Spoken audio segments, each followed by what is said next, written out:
Allez, c'est parti. Aujourd'hui, on s'attaque à une chaussure qui fait vraiment parler d'elle dans le petit monde du trail, la fameuse La Sportiva Prodigio Pro. On va voir ensemble ce qu'elle a vraiment dans le ventre. Et on commence direct avec du lourd. Voilà ce que dit Anton Krupika, une véritable légende du trail.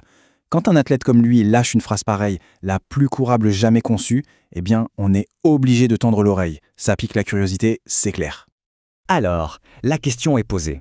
Qu'est-ce qui la rend si spéciale, ce prodige des sentiers? C'est ce qu'on va décortiquer maintenant. On va plonger dans la technique, les sensations sur le terrain, pour voir si elle mérite vraiment tout ce battage. Bon, on attaque le vif du sujet.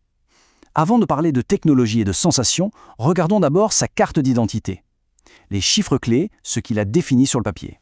Premier chiffre qui saute aux yeux, 255 grammes. Franchement, pour une chaussure d'ultra, c'est incroyablement léger. On parle d'un vrai poids plume. Et tout le monde sait qu'en ultra, chaque gramme en moins, c'est de l'énergie en plus pour aller au bout. Ensuite, on a le drop, 6 mm. C'est un choix assez technique, ni trop haut ni trop bas. Ça encourage une foulée plus naturelle, plus sur le milieu du pied, sans pour autant sacrifier l'amorti. C'est vraiment le genre d'équilibre que beaucoup de coureurs de longue distance recherchent aujourd'hui. Et pour finir, le prix, 200 €. Bon, là on est clairement dans le haut du panier. Un tarif comme ça veut dire qu'on s'attend à un concentré de technologie et de performance. Voyons voir si la promesse est tenue.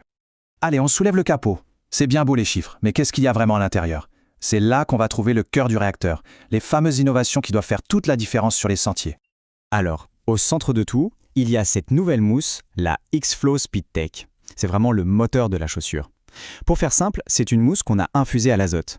L'idée, c'est de la rendre super légère, tout en lui donnant un maximum de rebond, de réactivité. C'est un peu la formule magique pour avoir à la fois amorti et dynamisme.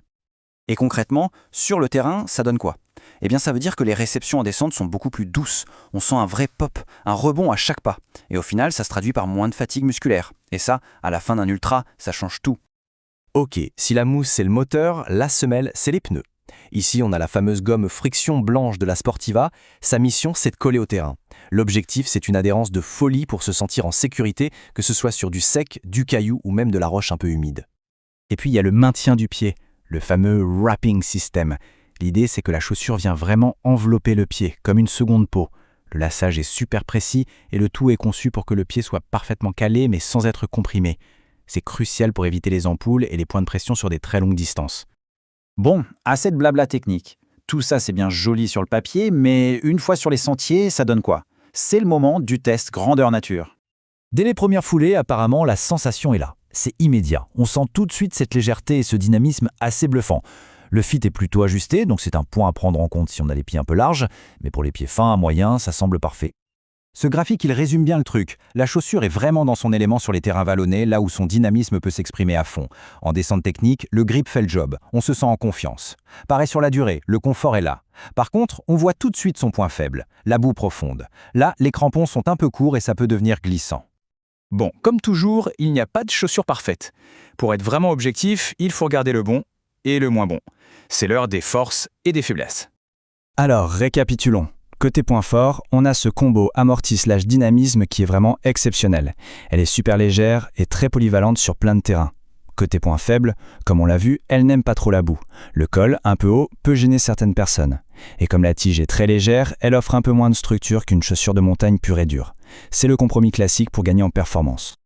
Et si on la met à côté de ses concurrentes, même chez la Sportiva, on comprend tout de suite sa place. Elle est bien plus légère et dynamique qu'une Bushido ou une Akasha, qui sont de vrais tanks pour la montagne.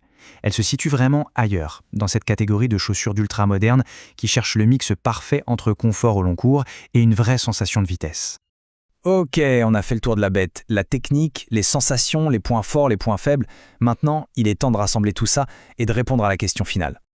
La question à 200 €, c'est au final, elle est faite pour qui cette chaussure? Quel est le coureur ou la coureuse qui va vraiment en tirer le meilleur parti? Le portrait robot est assez clair en fait. C'est la chaussure idéale pour l'athlète d'ultra trail qui court sur des terrains variés. Quelqu'un qui cherche avant tout le dynamisme, la vitesse, mais qui ne veut pas faire une croix sur le confort. Indispensable sur 100 bornes et plus. C'est aussi pour ceux qui ont des pieds pas trop larges. Bref, une vraie Formule 1 des sentiers.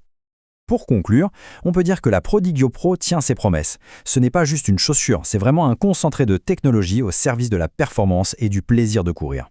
Elle incarne cette nouvelle génération de chaussures d'ultra où on ne choisit plus entre confort et vitesse. On a les deux, et ça, c'est une vraie petite révolution.